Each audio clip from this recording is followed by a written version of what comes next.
Alors là, non, non, non et non. Putain. Bon, t'as vu le titre de la vidéo, on se retrouve pour le deuxième rappel de Superman, la série animée, Superman Taz, la série que personne ne se souvient.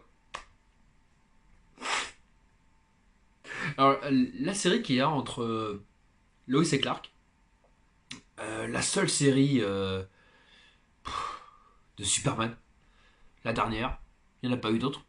Tu cherches bien, il n'y en a pas eu d'autres. Et cette série-là, c'est la seule série vraiment Superman qu'on ait eue. Vous allez me dire, oui, il y a le rappel d'après, il y a Smallville, mais non, ce n'est pas Superman, c'est Clark Kent. C'est purement Clark Kent. Voilà. Où sont les Blu-ray, hein?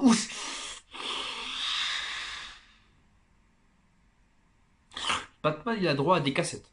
J'aime bien Batman, hein. C'est mon super-héros préféré. Mais disons que c'est cette série-là, avec Lois et Clark, qui m'a réconcilié, vraiment, hein, réconcilié avec ce personnage tout en couleur, la ville est belle, voilà. Et il n'y a pas de DVD. Bah, ou alors, il y en a, hein. Mais pour les trouver, Tintin, hein. Vas-y, va faire 4 brocantes pour y arriver. Blu-ray, pareil. Tiens, nique ta mère. Pourtant, la série est fabuleuse. La série se compose de 3 saisons et d'un film, Brainiac Attack, qui est pas mal. Qui est pas mal. Donc les 3 épisodes qui commencent, des Fils de Krypton, qui ont été déclinés en film. En fait, les films qui étaient en plusieurs parties, généralement, ils ont été souvent cintrés pour donner un film.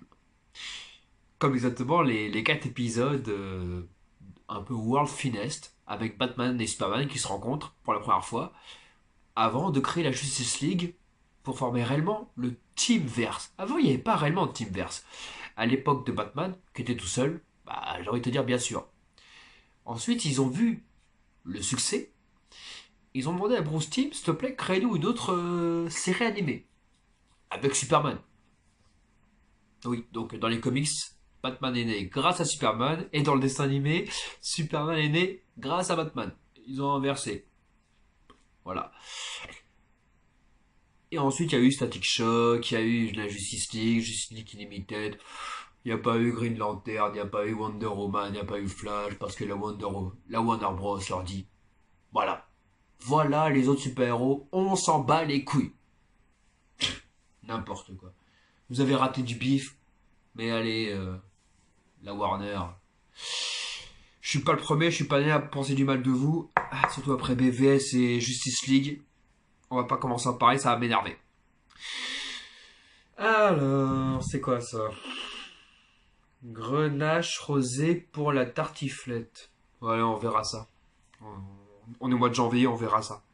Février? Février. Alors, aussi, le truc qui était très bien dans cette série, c'était qu'il y avait comme des méchants qu'on avait pas dû voir dans d'autres séries, genre, ou même méconnus du grand public. Par exemple, Toyman. Oui, parce que j'ai un peu bossé pour cette truc, Ouais, je commence à bosser, mine de rien, les émissions. Je commence à bosser. Waouh, on va arrêter de faire ça par-dessus la jambe, hein. Ça va 3 secondes, hein. Alors, il y a eu Toyman. C'est un mec qui est une sorte de pantin articulé. Très sympa. Les épisodes tournent un peu vite en rond avec ce personnage parce qu'il est très peu utilisé, mais pour 1 ou 2 épisodes, c'est suffisant. Le parasite. Oh là, tous les épisodes avec le parasite, c'est génial. Si tu connais pas, je t'explique. Le parasite, c'est une grosse boule violette avec des bandes blanches qui, quand il touche à l'être humain, il lui aspire sa force vitale. Donc il le tue. Voilà. Si, c'est un peu une sorte de Malicia en fait. Voilà, c'est ça. C'est Malicia des DC Comics. Et quand il s'approche d'un méta-humain, donc bien sûr il prend sa force vitale, ses souvenirs, c'est Malicia. Et quand il s'approche près d'un méta-humain, Flash, pas Green Lantern, c'est pas Amazo. C'est encore autre chose Amazo. C'est encore autre chose. Il y a Amazo. Dans la série, il y a Amazo. Non, il n'y a pas Amazo. le parasite prend les pouvoirs. Voilà, exactement. Donc ça veut dire que quand il touche Superman, il prend les pouvoirs de Superman et l'affaiblit au passage. C'est sympa. Lobo, bah là, c'est une sorte de Wolverine. Dans cette émission, tu vas remarquer qu'on sera très dans le. C'est comme Marvel. Parce qu'en fait, Marvel a copié DC, mais DC, des fois, copie Marvel. C'est une fausse guerre. Les mecs, c'est plus en entente. Donc, Lobo, c'est un mec à motard. Blanc, un peu en biker, machin, un peu la Wolverine, immortel. Dernier de sa race, mais immortel quand même. On aime bien faire des orphelins dans DC et Marvel. C'est la marque de fabrique. Alors, bien sûr, Brainiac. Brainiac, c'est un peu cette cyber-intelligence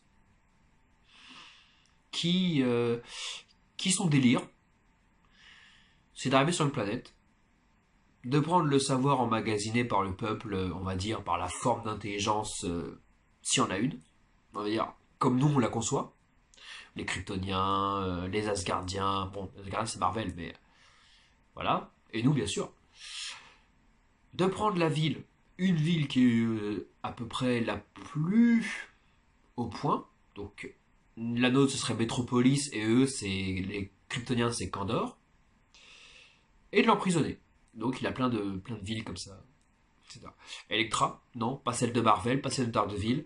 C'est une meuf qui contrôle l'électricité, etc. Bizarro, qui en fait alors Bizarro il m'éclate à chaque fois. C'est un clone de Superman. Les pouvoirs sont inversés, il pense de travers, mais tu te fends la gueule. Bizarro, tu te fends la gueule. Tu as un épisode, mais tu te dis, mais heureusement il a inventé ce personnage. Un personnage que j'avais déjà vu dans Lois et Clark, qui là est bien plus drôle parce il fait ça à peu près. C'est une sorte de petit lutin. Putain, je vais galérer à le prononcer. Vas-y, essaie de le prononcer avec moi. Xiptelke. Monsieur Xiptelke. Voilà, et le but du jeu, pour le battre, c'est de faire prononcer son nom à l'envers. Donc, Ketem Zip Zip Xibzm. Va placer ça dans une conversation. Allez, défi de la semaine. Et bien sûr, Darkseid. Darkseid, c'est. Les gens vont aimer ce que je vais dire, les gens vont pas aimer. Bas les reins. C'est le dieu. Bah, Darkseid. En fait, il y a deux planètes. Il y a New Genesis et il y a Apocalypse. Ce sont deux planètes distinctes où sur chaque, il y a les New Gods. Alors, tu sais, il y a Odin, il y a tous ces là qui existent aussi dans cette version-là. Je te rappelle que Dieu existe hein, dans ce monde-là. Aussi bien que chez Marvel, chez DC, Dieu existe. Dieu, comme toi et moi, on le conçoit, la forme de vie qui contrôle tout et qui est au-dessus de tout le monde et que, voilà, et que si un jour il s'énerve, il détruit tout, il existe. Lucifer existe, les anges existent, tout ça, etc. Eux, ils sont tout en haut. Ils sont tout en haut. Eux, tu peux pas les striker. Voilà.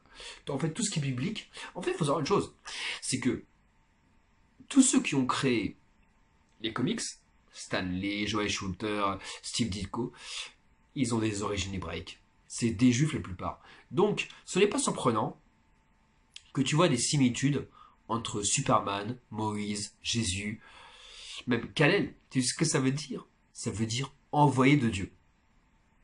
Fils des étoiles. En hébreu, ça veut dire ça. Donc, ça veut dire envoyé de Dieu, c'est-à-dire Messie. Messie, ça veut dire quoi? Ça veut dire Jésus. Jésus ressuscite. Superman, il a ressuscité. Voilà. Match. Mais aussi des vidéos avec Moïse. Celle-là, je te laisse chercher. Il y en a beaucoup des vidéos comme ça sur Internet. Alors, Darkseid. On parlera un autre jour de Darkseid parce que c'est un. Les New Gods, c'est quelque chose d'intéressant et c'est un méchant qui vient assez régulièrement. Parce qu'en fait, il a une force comme Superman qui est au-delà du réel. On ne connaît pas la limite. C'est comme Superman, on ne connaît pas la limite. Hein. Un Superman qui se laisse aller, qui démonte tout, parce que Superman, il est dans la retenue. Tout le temps. Et pas que quand c'est Clark. Même quand il est lui-même, comme il dit un jour à Darkseid, je vis dans un monde de papier mâché. Si je veux, je défonce tout. Voilà. Donc, rencontre avec Batman et Superman, il y a eu le film et les 4 épisodes. Encore aujourd'hui, je comprends pas comment ils ont réussi à se planter dans Batman vs Superman. Je comprends pas.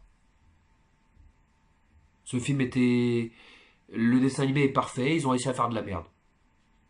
Voilà, ça on coche. N'importe quoi. Donc, et tout ça, ça fait partie du Bruce Team verse. Voilà. Avec Batman l'animation, Static Shock, Justice League, etc. Ça, j'ai déjà dit. La série, par contre, peu de personnes s'en souviennent, mais il est sorti entre 96 et les années 2000. Et alors ça, moi je m'en souvenais pas. Elle est sortie sur Canal Plus en premier. Sur Bugs Bunny déboîte ta télé. Et après, bien sûr, toi-même tu sais, France 3, Minicum, F3X. Voilà. Par contre, en VF, bah, le mec qui fait la VF de Superman, je vais pas tout les citer, hein, juste celui du personnage emblématique. En anglais, c'est Tim Daly. Et en VF, c'est Emmanuel Jucabi. Bah, je trouve qu'ils ont fait un bon boulot. Je déplore qu'après, que pour Justice League, il n'ait pas gardé les voix. Surtout pour Superman et pour Batman. Le reste, on les connaît pas. Wonder Woman, Green Lantern, Flash, ils n'ont pas eu leur série, on les connaît pas. Mais vraiment, le point positif que je donne à cette série, qui les autres séries n'ont pas réussi à nous montrer ça. Même Lois et Clark et Smallville. Smallville. Ah, ok, on en parlera tout à l'heure.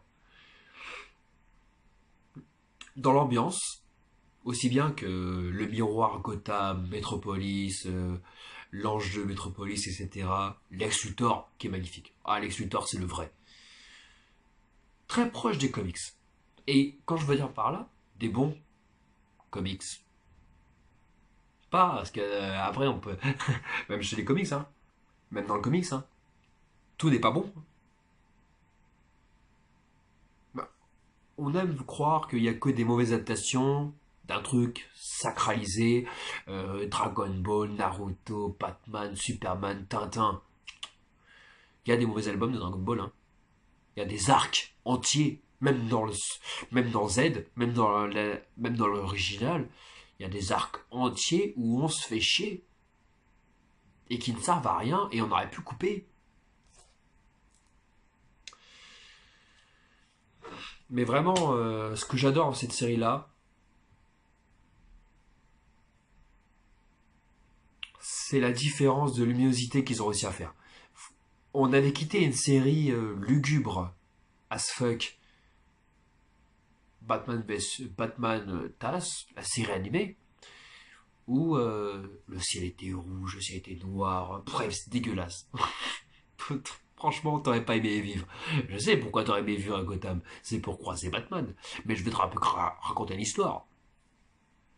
Le jour où tu croises Batman, c'est qu'il est là pour te défoncer la gueule et t'envoyer en prison. Sinon, tu le vois pas, Batman. Pourquoi tu le verrais? Pourquoi il viendrait te chercher s'il a rien contre toi? Regarde la bande des sillage, tout est à l'intérieur. Toutes les réponses sont à l'intérieur, j'ai pas à me répéter, ça fait 40 fois que je te balance ça. Ça fait 47 fois, voilà. Mais encore, va falloir expliquer pourquoi il n'y a pas de Blu-ray, putain. Ah, même sur internet, c'est dur à trouver, hein. C'est dur. C'est dur, trouver un bon épisode de ça, c'est chaud.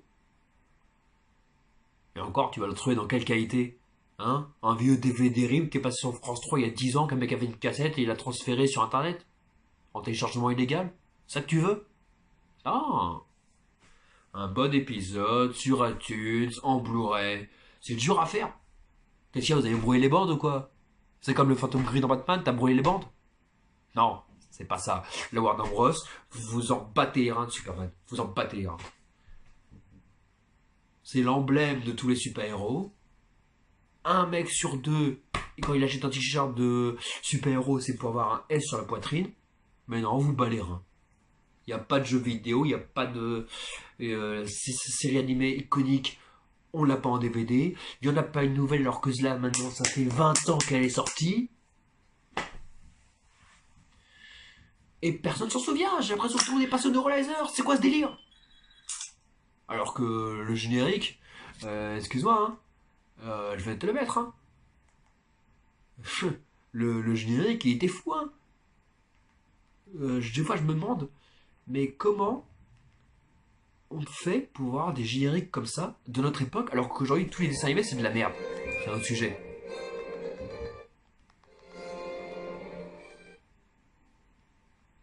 C'est un autre sujet, mais comment on peut avoir eu ça? Les mecs, c'est vraiment. On sent la passion dans la musique, dans le dessin, dans la construction du scénario des personnages qu'on a perdu. Aujourd'hui, les dessins animés, quand avant, quand un mec te disait les dessins animés c'est pour les enfants, tu pouvais lui cracher la gueule. Tu pouvais. Aujourd'hui, que ce soit Disney, Simpson, j'ai envie de te dire oui, t'as raison. Tu as raison. Bon, après cette interlude musicale et ce petit retour en enfance et pourquoi c'est pas sorti en DVD? Voilà. Batou, je vais te souhaiter une bonne soirée. Moi, je vais me coucher parce que demain, 3 heures du matin. Allez, tchuss.